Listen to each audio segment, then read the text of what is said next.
Le gouvernement, par ma voix, déplore vivement. D'après le ministre de la Communication René Sadi, certains médias ont délibérément choisi de jeter l'huile sur le feu après l'incident malheureux survenu à Boya dans le sud-ouest le 14 octobre 2021. Incident qui a coûté la vie à une fillette de 5 ans et par la suite à un gendarme, lynché par les populations en colère. Pour le journaliste Théodore Tchopa qui s'est rendu sur les lieux du drame, le ministre de la Communication n'a pas à condamner le traitement de l'information par les médias.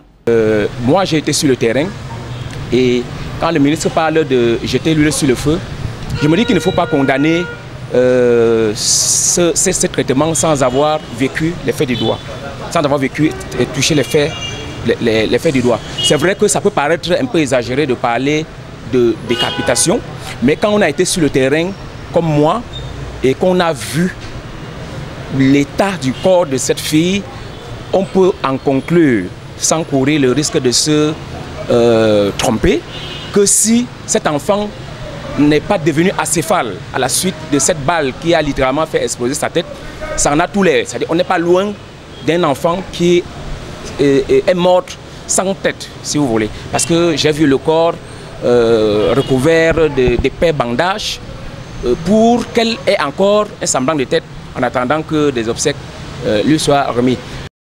Christophe Bobiokono est le directeur de publication du journal Kalara.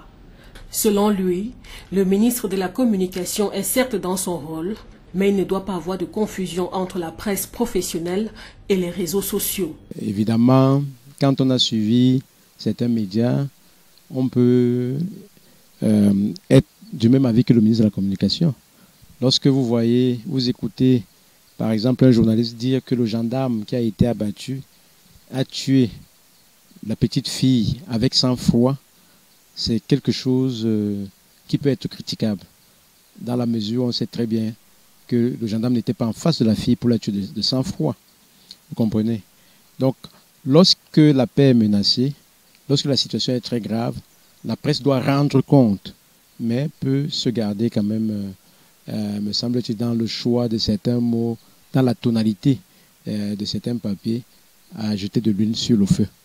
Mais je ne pense pas qu'au regard de ce qui a été fait de manière générale, on puisse véritablement accuser la presse. Parce qu'il ne faut pas confondre ce que la presse professionnelle fait avec ce que les réseaux sociaux font. Ce n'est pas la presse qui a poussé le gendarme à utiliser son arme. Ce n'est pas la presse qui a provoqué le soulèvement des populations. Ce n'est pas la presse. Donc il faudrait pas que la presse soit un exutoire pour le gouvernement. Pour le syndicat national des journalistes du Cameroun, SNJC, le ministre de la Communication s'érige une fois de plus en donneur de leçons.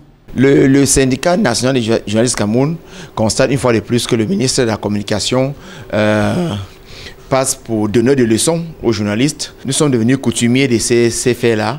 On peut comprendre la position du ministre qui peut être justifiée par la situation assez délicate qu'on vit dans les régions du nord-ouest, du sud-ouest.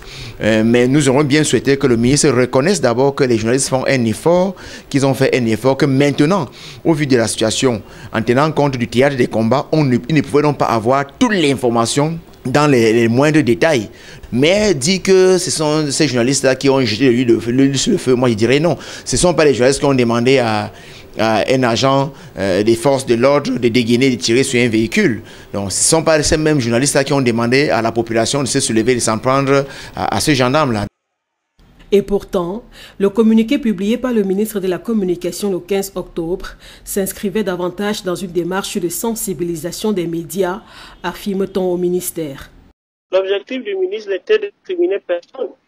Il s'agissait de dire que le caractère sensible de cette affaire, qui avait engendré au minimum 2 morts, donc une fillette et un soldat, nous imposait un minimum de circonspection. Parce qu'on a observé, pour le regretter, que quelques confrères avaient choisi de frapper dur, comme si, a priori, l'armée avait commandité un acte d'assassinat, ou bien que le soldat qui a été l'auteur du coup de feu était sorti ce matin-là avec une commande de tuer la fillette.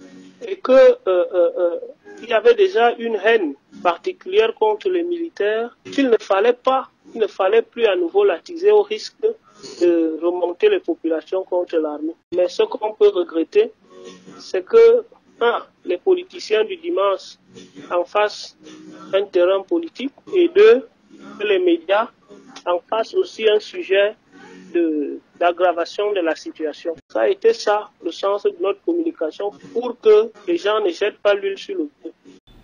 Dans le cadre de la crise socio-sécuritaire qui secoue les régions du Nord-Ouest et du Sud-Ouest, ce n'est pas la première fois que le gouvernement dénonce au traitement de l'information par les journalistes.